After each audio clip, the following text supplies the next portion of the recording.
Another massive drone attack on targets on Russian territory last night seems to have led to another serious result. An explosion has occurred in a Russian weapons depot. According to unofficial information, it belongs to the 150th Mechanized Motorized Rifle Division, parts of which are fighting in one of the hottest sectors of the front in Ukraine, the Kurakhove sector. Russian media also report that last night, a Russian ammunitions warehouse in Novocherkassk, Rostov region was hit. Nice fireworks. The vampire drone, Baba Yaga, from Ukraine's 3rd Assault Brigade, takes apart Russian fortifications in the Kharkiv region. In recent months, Ukrainian forces have demonstrated resilience in defending the Kharkiv region against Russian offensives. In May 2024, Russian troops initiated a significant offensive in Kharkiv Oblast, aiming to breach Ukrainian defenses near Vovchansk and Kharkiv city. Despite initial advances, Ukrainian units, including the 13th Kartia Brigade, effectively repelled these attacks. Near Kupiansk, Ukrainian forces destroyed a Russian armored group.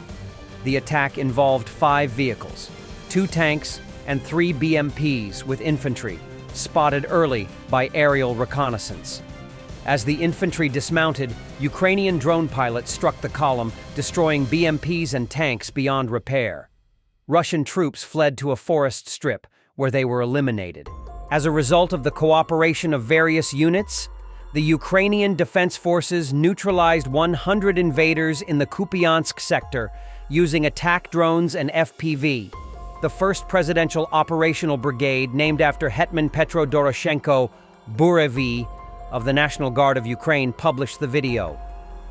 It's the 3rd time we've reached -100, this time with even more drive, to the rhythms of the Ukrainian background music and hidden surprises throughout the video, the brigade shared.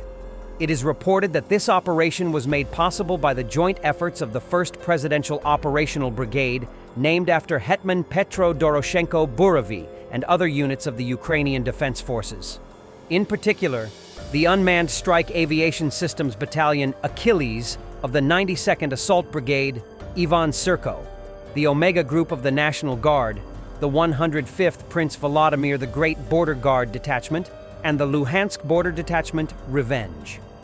The published video shows a selection of enemy infantry defeats carried out with the help of attack drones and kamikaze drones. This allows us to verify the Russian invaders' claimed destruction. Russian troops are extremely active in the Kupiansk sector, using both mechanized and infantry assaults.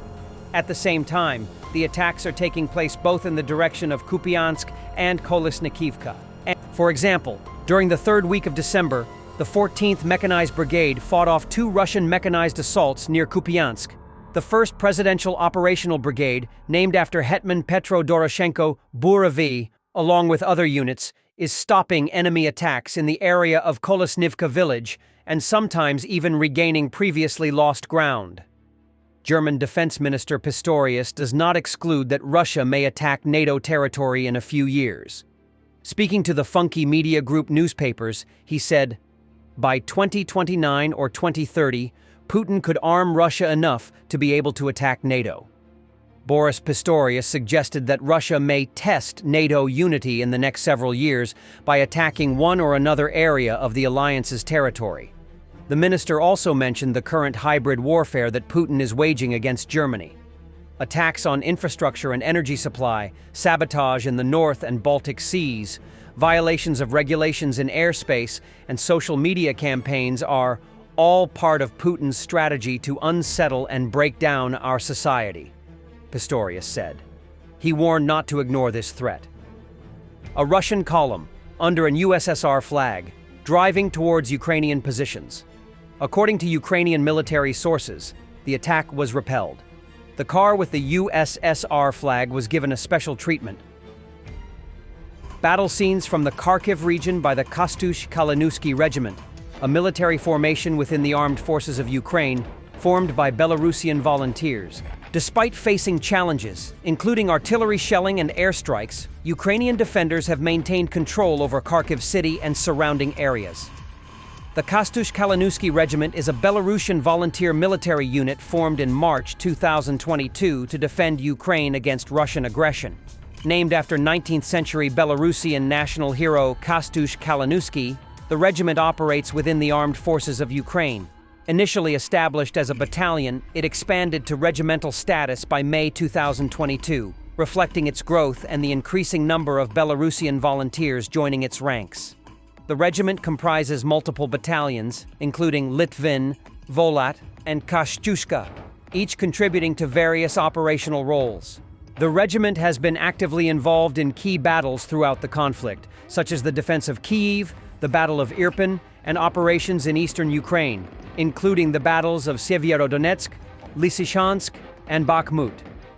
Their motto, "First Ukraine, then Belarus," signifies their commitment to Ukraine's defense and their aspiration for a democratic Belarus. Operating under the command structure of the Ukrainian Armed Forces, the regiment maintains a degree of autonomy, allowing it to preserve its unique identity and objectives.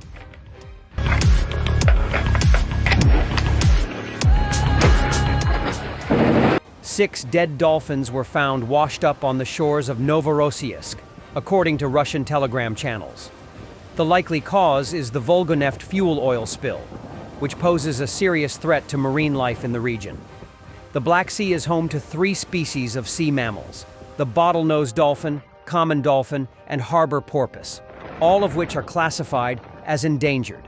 Meanwhile, in Russian-occupied Kerch, the cleanup efforts for the mazout spill are reportedly being carried out solely by volunteers. Despite the spill reaching the Crimean coast yesterday, local occupation authorities and emergency services have yet to respond to the environmental disaster.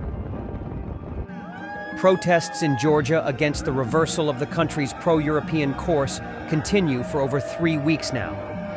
After a brief pause, the protesters took to the streets en masse again on December 21st.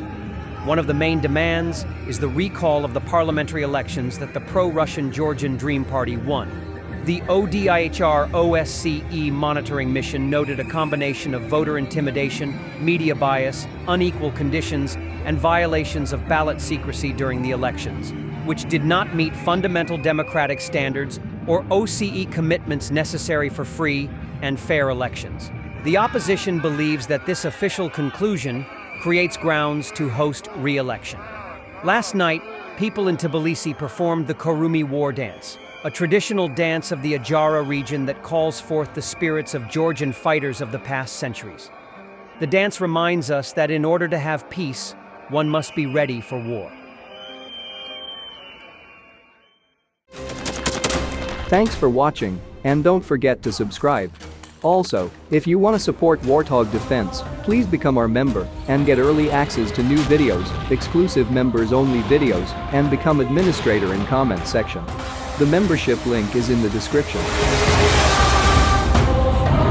Rescues every day. We had a guy last week, it's 6 rescues in 6 days. You know, he's doing the job every day.